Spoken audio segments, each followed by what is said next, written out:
wuno omuwala alumiriza Jose Chameleone okumugula $50,000 amanyikiddwa nga Rahaba Nanteza alese bwino nga Jose bwe yagezaako okuba nti agenda naye mu buliri n'amukola ebintu ebiri rough era nga mikono gye gimanyikiddwa nga Stella gimulumiriza okuba nti Chameleone yamugula era nga yamukola ebiriddato. Omuwala ono alina olutalo ne Madrata Nchiko era nga bavuddeyo ne beerangira ebiwanvu ebisongovu n'ebirala. Madrata Nchiko avuddeyo n'alumiriza omuwala ono okuba nti obaoliawo agenda mu maaso n'okuba nti aspiringa amanya g'abaselebrity ag'enjawulo era nga yavaayo n'agamba nga musajja mukulu amanyikiddwa nga Jose Chameleone wizomaniizo kogata apalaso nga bamwagalako ate nga agamba nti bino si bituufu agenda mu maaso n'okuba nti awaayira era nga ne mugakulembedde olunaku lwaleero ye musajja mukulu ye mukyala mukulu amanyikiddwa nga Donzera Nalongo bwavuddeyo n'alumiriza bigayo kubanga feded artist era nga agamba nti Fresh Kid amusingira ddala okuyimba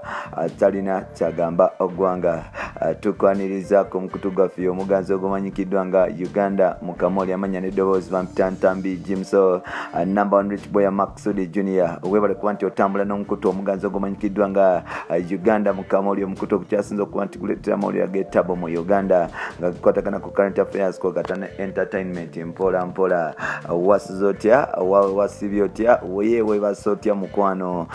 webale kuba nti ompuliriza olunaku lwaleero nga bwe nakugambye nti mugakulembedde ye muwala akyasinza okuba nti agaba ensolo mu Uganda amanyikiddwa nga Nanteza Rahaba bwavuddeyo nawe neyewunyiikiriza abatuuze be Uganda especially abo bawagira Jose Chameleone ng'agamba nga Jose Chameleone byagenda mu maaso n'okuba nti amugula emitwalo egya Uganda 5 n'amutwala mu buliri neyegadanga. Omuwala ono agamba nti bakola akaboozi k'ekikulu ne Dr. Jose Chameleone naye kyasinga okumwonyesa nti je Chameleone yamukola ebiriddate newankubadde nga bino byonna abyogera bino byonna bivaayo oluvannyuma lw'okuba nti omuwala ono abadde n'olutalo olukambwe ne comedian amanyikiddwa nga Madrat yoyo comedian akola ne chikwetiza do era nga bano nno yoyo guy omumpi newankubadde nga munene naye nga mumpi agamba omuwala ono yavaayo n'amulumiriza nga Madrat bagenda mu maaso n'okuba nti amulemesa abasajja era nga omukyalo ono yawulwako emirembe. Wetwogerera omukyalo ono yagenze mu maaso n'okutwanjulira omusajja omupya gwalina nga omusajja ono akola ku NTV The Beat. Omusajja ono simulala bamuyita MC Dag Nice. Wano nno olutalo lukyali luwanvu era nga omukyalo ono yavuddeyo n'alumiriza abasajja ab'enjawulo okuli musajja mukulu amanyikiddwa nga Jose Chameleone begenda mu maaso n'okuba nti amusaba omukwano. Wano twakitegeddeko nti omukyalo nagenda mu maaso n'okuba nti yesiba ku bantu n'okuba waayira era nga Madrat yategeezako nti omukyalo ono yesibako ku Palaso, yesibako ku Wizomanizo, yesibako ku Rabadaba, yesibako ku Madrat ate nga yesibako ne ku Tali wamanyikiddwa nga Chiko nti omukyalo ono ayagala nnyo attention okuvaayo kuba nti afuna public sympathy n'okuba nti obaoliawo afuuka celebrity nga agenda mu maaso n'okuno n'amanya g'aba celebrity.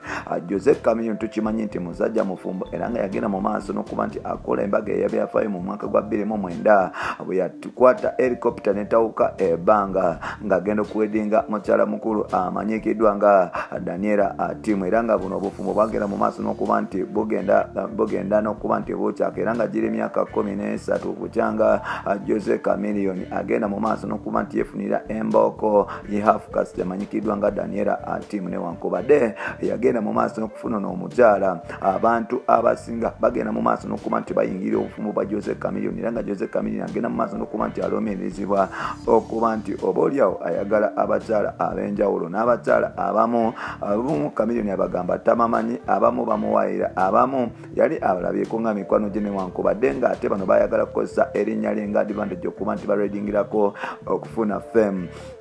Omukyala Nanteza Rahaba yavuddeyo n'ategeeza ensi nga Jose Chameleone bagenda mu maaso n'okuba nti amukabasanya okumusaba akaboozi bwe yamutwala yamukola ebiriddate era nga tasobola kwerabira musajja mukulu amanyikiddwa nga Jose Chameleone. Bakyala bangi mu Uganda abagenda mu maaso n'okuba nti besiba kuba celebrity obogezaako okuba nti babafunako erinnya n'okufuna attention okuva mu media. Jukira recently battles zibaddeyo mu mawulire ez'abakyala ab'enjawulo. Jjukira olutalo lwa Guluned ne mukyala mukulu amanyikiddwa nga Nalongo, kati mukyala Rabadaba oba mukyala Seguya, Kogata ne Kenzo ne Rema. Olutalo nalwo lukyagenda mu maaso newankubadde nga olutalo lwa Lwasa ne Diana Nabatansi nawo lwe luli. Kino nno kigenda mu maaso n'okwewunyisa abakyala kiki bafa okuba nti bagenda mu maaso n'okuba nti bawalampa ba celebrity be Uganda ne kiki bafunamu ekigendererwa. Abamu bagamba nti oba oliawo omukyalo nagenda mu maaso n'okuba nti aridinga n'okuba nti agezaako okuba nti aridingira okutunda embozi ez'ekikulu ku mannya g'abasita, era nga oba oliawo abantu bangi bagenze mu maaso n'okuba nti bakivumirira. Bwe twogerera Jose Chameleone akyali serentana bakuba nti abaako ne kyayogera ku nsonga zino, naye bw'abaako ne kyayogera President of Uganda Musician Federation oba Superstars Association J. Chameleone Joseph Mayanja Gadimba bw'anavaayo okutubulira emboozi entuufu tujja sigala nga tugikutuusaako, era nga nkusaba osigale nga otambulira wano mpola mpola olwo nno osobole okumanya emboozi ya Jose Chameleone n'omukyalo ono. Newankubadde nga olutalo lukyagenda mu maaso, ate waliwo olutalo lulala nga mukyala mukulu amanyikiddwa nga Donzera avuddeyo n'attackinga eyali boyfriend we amanyikiddwa nga Star Boss oba Ibrahim Mayanja aka Star Boss Big Eye. Entabwe eva kuti wano nno Nalongo tukitegerako nti omwaka gwali gwa 2010 gwali gwa 2016 yasobola okuba nti agenda mu maaso n'okuba nti akoma ku motoka ya Big Eye omuliro ng'amulanga okuba nti oba oliawo yali n'omukyala gwe yali ayagala okuva mu ggwanga ya United Kingdom oba UK. Omukyala ono omusawo yagenda mu maaso n'okuba nti azaalira Big Eye omwana. Wano nno omukyala yakwata petro n'akabiriti n'akuma mu motoka ya Big Eye omuliro, era nga emmotoka ekika kya Nuuwa yagenda mu maaso n'okuba nti esanyizibwawo omunakyala ono eyiyita Donzera nga oba oliawo alaga ku ssente. Big Eye yagenda mu maaso n'okuba nti bamufunire emmotoka ekika kya Hammer, ye gye yagaana agamba nti ayagala motoka ye, era nga relationship yaabwe yagenda mu maaso n'okuba nti esaanawo. Emyaka gibadde mingi nga bano bonna beetwala nga muyita mukazi, era yavaayo n'ategeeza nti ono alinako ebitundu by'ekyama bibiri ekyekisajja n'ekikazi, era yavaayo n'okuba nti alumiriza Big Eye nga bwali omusiyazi. Olunaku lwaleero omukyalo ono avuddeyo n'agamba nti talabangako omuntu atamanyi kuyimba nga Big Eye, era nga ne career ye ekyo bolaba ya fedinga, nti ono byayimba ayimba ebintu ebitanyumya, ayimba ebintu bya kyana kito, era nga bw'omutunulira bw'ogenda n'otunulirako kye bayita music career ye, omusajja mukulu amanyikiddwa nga Fresh Kid agenda mu maaso n'okuba nti amusingira ddala. Jjukira Fresh Kid y'omu ku barapa abato abakyasinze okuba nti bakyaka mu Uganda, era nga abantu bangi bazadde bangi abagenda okuba nti bagetinga inspired n'okuyingiza abaana baabwe mu music industry olw'okuba Fresh Kid. Now omukyala Donzera avuddeyo n'atutegeeza nti Big Eye bw'otunulira ennyimba ye nti